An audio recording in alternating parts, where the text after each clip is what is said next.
I'm so cross. I'm so cross. I've been keeping an eye on this, just because it was so small. But the bloody crows have got it. I'm really cross.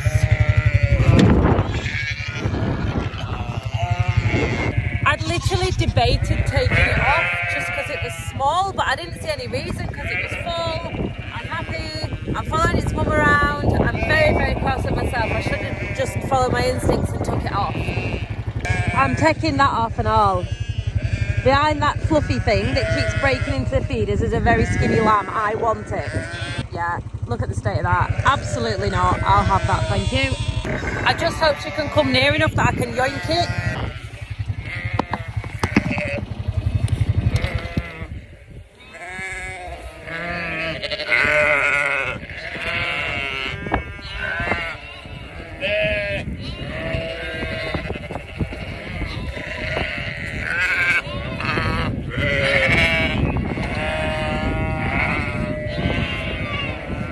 That is a skinny lamb. It's not getting enough milk. She probably doesn't have enough milk for both. So I think I'll just take it. In fact, I am. Yeah, I think it's got like watery mouth or something. It's very watery.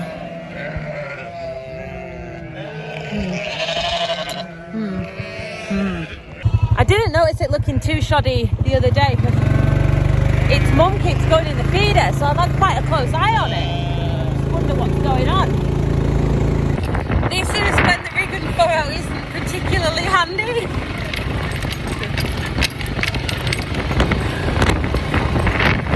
It's dirty.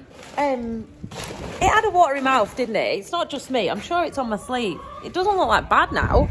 I'm going to keep it on its own, though, just in case, and treat it for it. The treatment won't do it any harm, even if it isn't that. So I'll go and get some electrolytes. I thought watery mouth was usually like, I thought watery mouth was usually the first couple of days of life, not like, you know, a couple of week-old lamb. Oh, you be careful up there, you might fall.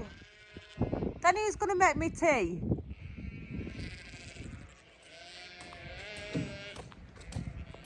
Joe and Ollie are watching you, hey?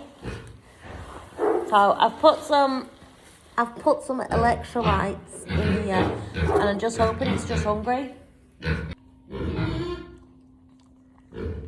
I've personally gone full circle. So, guys, Joe, Ollie, stop it! You're literally like so naughty. This has come off, as you saw, one of the bits of this and bits of that, so we call them the bitses. We got them off a lad called Christopher, and they were really cheap. And at the time of lambing, they all had 2 lambs, and they were wild as fire. So they lambed themselves, they jumped up, they off with the lambs, and I didn't get a chance to have a look in. Now, when we were lambing all the little, like 3/4 bred Texels and the Clins and stuff, I was like, oh God, them bitses are so easy. And me and Roy were like, yeah, they're worth their weight in gold. I think now the quality of the sheep was not the same as the more expensive Clins that we've got, because they're turning out not to have as much milk. We're learning how to suck off a bottle. Just go and see aviation updates. Can't find it. I can't see it. I can't see it. Maybe next time, lad. Maybe next time. Maybe next time. Sorry. It's tradition. Sorry. So it's not actually taking a right lot of milk, so I'm going to tube it. Ordinarily, I would not tube a lamb of this age. I'd only really tube a newborn lamb. But to be perfectly honest, I'm desperate to get something into it and to get that rehydrant gel into it as well, just to give it back all the salts and sugars that it might have been missing through whatever's wrong with it, or if it's just not getting enough milk. Honestly though, I'm pretty sure it didn't look this shocking yesterday because I'd have picked up on it and grabbed it before now. So I don't know. Yeah, I just don't know. And it's filthy. Like, has it been stuck somewhere or something? Because it's really dirty and there's not a right lot of places it could get stuck. I don't know. So yeah, I'm going to tube it. I'll tell you how I'm doing it because it's interesting to people who don't know. I'm going to do You can't see me, can you? very similar to what I would do with a calf. So I'm gonna pass. I prefer the,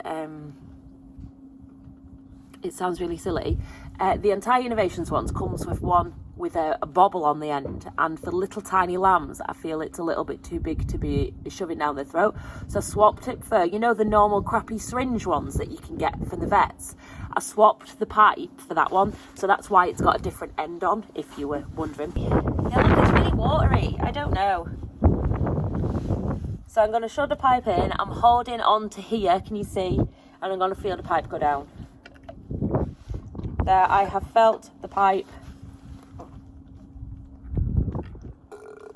There, I can hear gurgling, not breathing.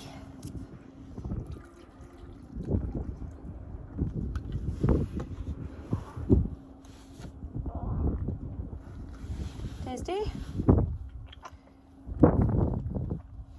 Tasty, tasty. I just want you to have some nourishment. I do. I just want you to be okay. Good enough? So I lower it down and then pull it out, and look, it's still in. That's how it works. And then you shove the tube up there and it doesn't fall out. This is how I've taken to tubing lambs like this, because it just means that you have all your arms. Does that make sense? So I'm gonna go and give little lammy, I'm gonna go and give it some straw. I'm gonna segregate it, I'm really sorry, and I've got some antibiotics in my pocket, and I'm gonna give it some of them because I think that mouth is a little bit watery. It's probably meant to die, but I'm gonna save it anyway because that's me. So while I'm on with it, I'll show you what I do with used syringes and needles. This will go back in the fridge where it belongs, and then we have how do I grab hold of it here? Sharps bins.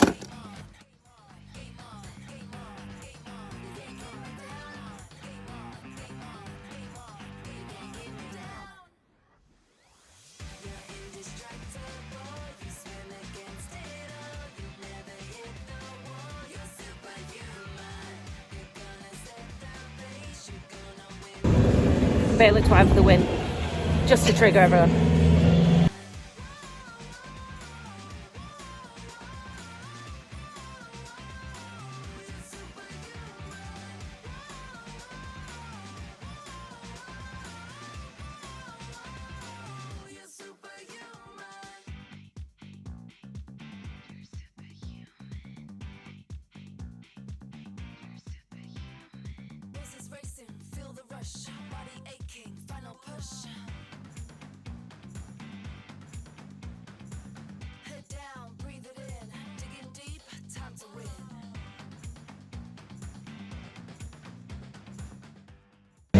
So it may have been apparent to some of you for quite a while that we have issues.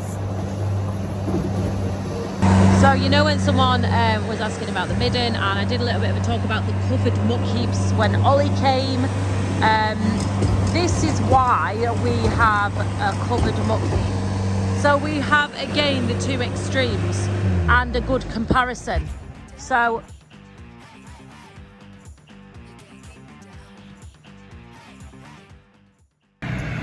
you know how at home, you know at home we stack the midden really high. Here we can't do that. So that is about maybe there, I would think. Obviously it's a lot higher on that side than this side. So it's a little bit of a, it makes it look a bit of an illusion there. That isn't deep. It's probably only, I think the floor will be about maybe there, okay? That's how high we can stack it, and it literally just goes blur. I'll repeat that, it just goes blur. If you imagine this here has had water all the way through it and it's constantly being rained on, and it has rained like hell, hasn't it, recently? The nutrients that were in that have all washed through and it's just crap. So yeah, this is why the government are encouraging people to put covered muck middens, and because they don't want things like runoff as well. So when the water runs through, it takes effluent in essentially with it and then runs off into the fields and into the watercourses. This is what they're trying to stop. So that is why there is grants available for covered muck middens. The effectiveness of this muck here being spread, Roy is there, is going to be less than, I would say, the muck at Bolton that will be spread. The muck at Bolton will rot down. It'll be like superpowered, you know what I mean? It'll be like putting fertiliser on. This here may be slightly lesser because of the rain that's gone through it, and it's just washed it out and made it like slightly more diluted. And as you can see as well, one of the main points, we are desperate, and I don't say that lightly. We're desperate. Like, it's fallen over the wall onto the floor and we're now stacking it out past a shed. We're desperate. We're doing this out of desperation. Now, if it were in a covered muck midden, we could pile it higher and keep it for longer and spread it at more of an appropriate time of year. This just so happens this is an appropriate time of year. The grass needs the nutrients, it will grow. This is a good time of year to do it. But that being said, we would also have to do it at an inappropriate time of the year when the grass didn't need the goodness, out of desperation because of the space that it's taking up.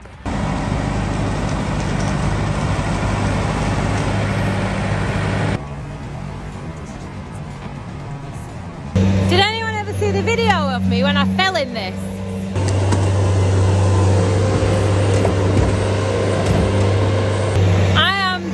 Again, presuming that all of you know how a muck spreader works, because that is what us farmers do. We're bad for presuming that the general public know how farming equipment works, and maybe you don't. So if you do, really sorry. If you don't, clear up. Basically, in there is a shaft running right through the middle, and attached to the shaft is a load of chains, long chains, that nearly touch the outside of the machine. And they've got hammers on, they call them. They're like square plates with like a weight underneath them, and basically that spins around and around and around, and it picks up the poo as it's going and throws it out, and it's just centrifugal force. That's how it works. Oh, aviation updates! Ah!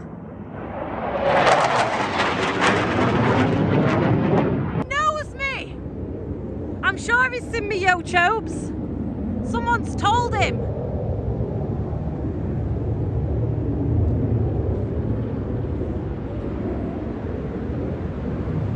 Oh, he's showing off now. Look him.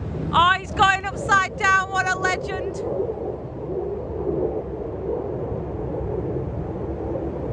Hiya, love. You all right?